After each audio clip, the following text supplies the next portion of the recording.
سفیان موہری، متعلم درجے عربی چہارم، عنوان ہے مسلمانوں میں تعلیم و ایجوکیشن وقت کی ضرورت۔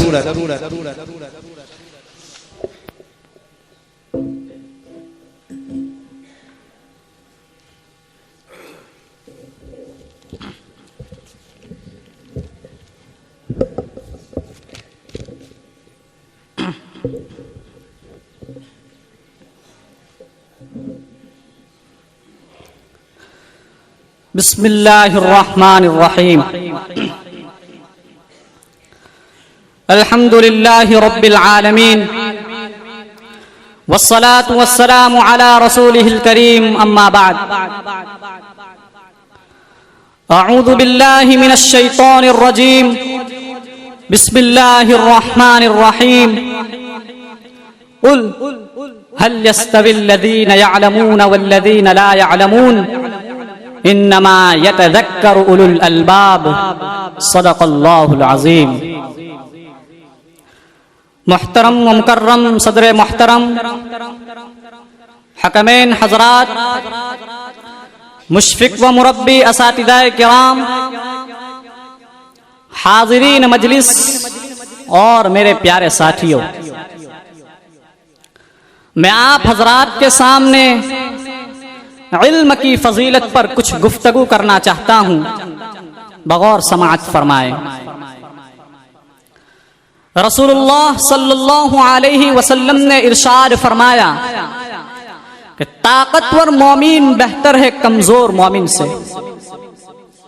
عام طور پر ہمارے معاشرے میں جب طاقت کا ذکر کیا جاتا ہے تو لوگ اس سے جسمانی طاقت مراد لیتے ہیں، لیکن اگر غور کیا جائے تو اس کا مفہوم اپنے اندر بڑی وسعت رکھتا ہے۔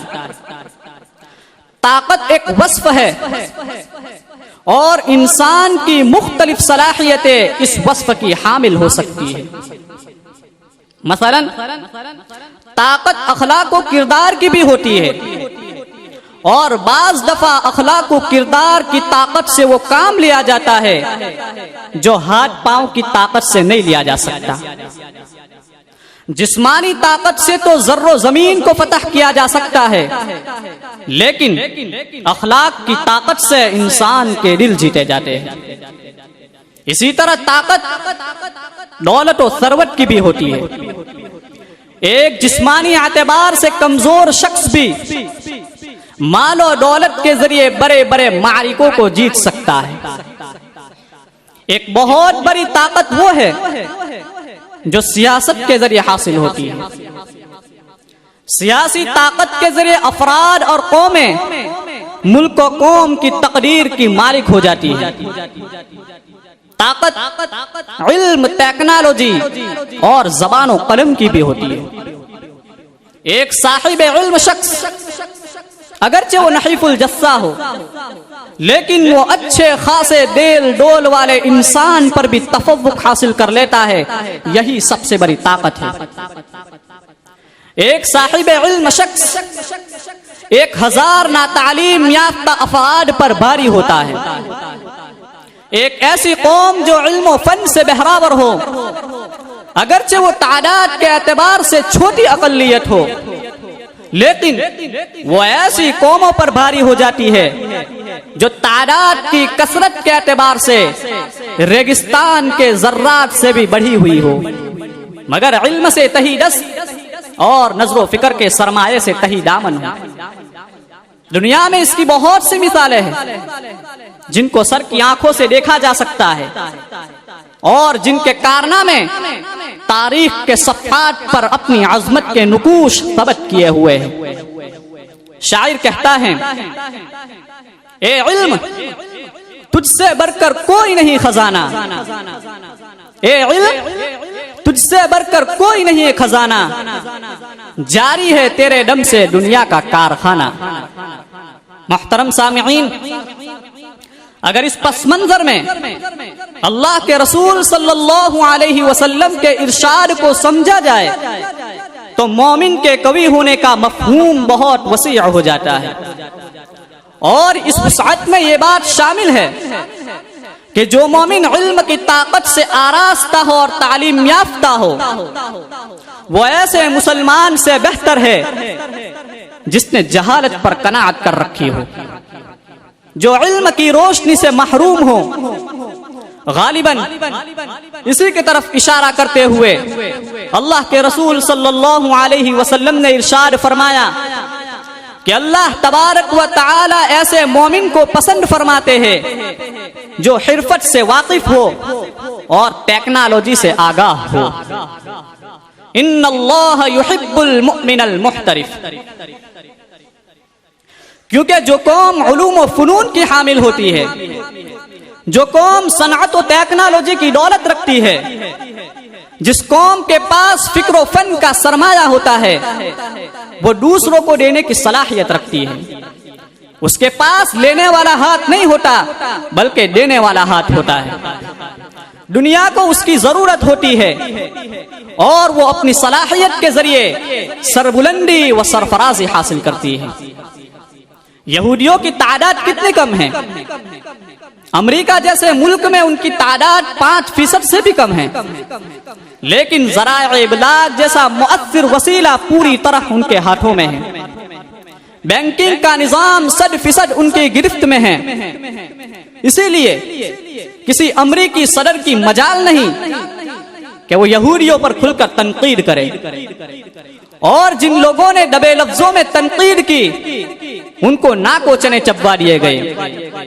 یہ سب تعلیم کا کرشمہ ہے. اس لیے ہم دیکھتے ہیں کہ نوبل انعام پانے والوں میں اکثریت یہودیوں کی ہے. خود ہم اپنے ملک میں برہمنوں کو دیکھ سکتے ہیں. برہمنوں کی تعداد 3-4% سے زیادہ نہیں، لیکن عملاً پورے ملک کا اقتدار ان کے ہاتھوں میں ہے.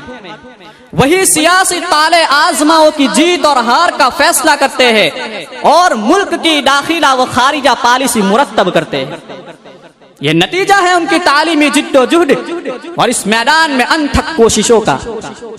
اسی کا اثر ہے کہ ملک کے 60% سے زیادہ کلیدی عہدوں پر برہمن یا ہندوستان کی اونچی ذاتوں کے لوگ مسلط ہیں.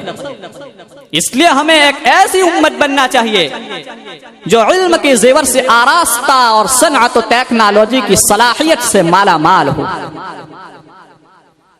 تاکہ ہم ملک کو کچھ دے سکیں.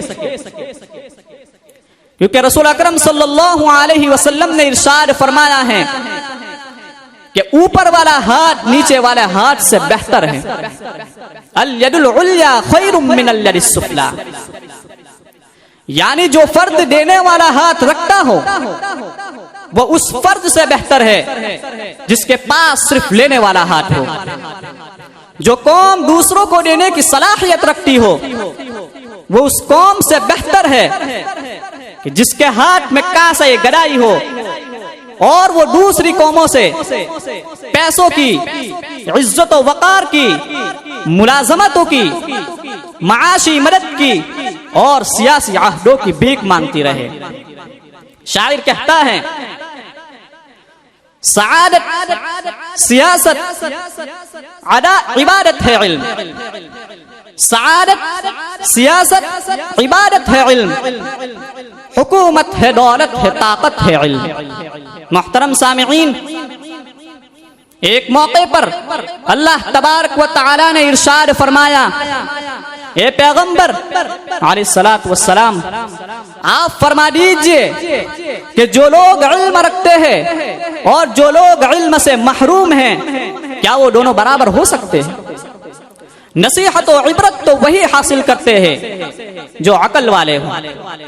قل هل يستوي الذين يعلمون والذين لا يعلمون انما يتذكر اولو الالباب.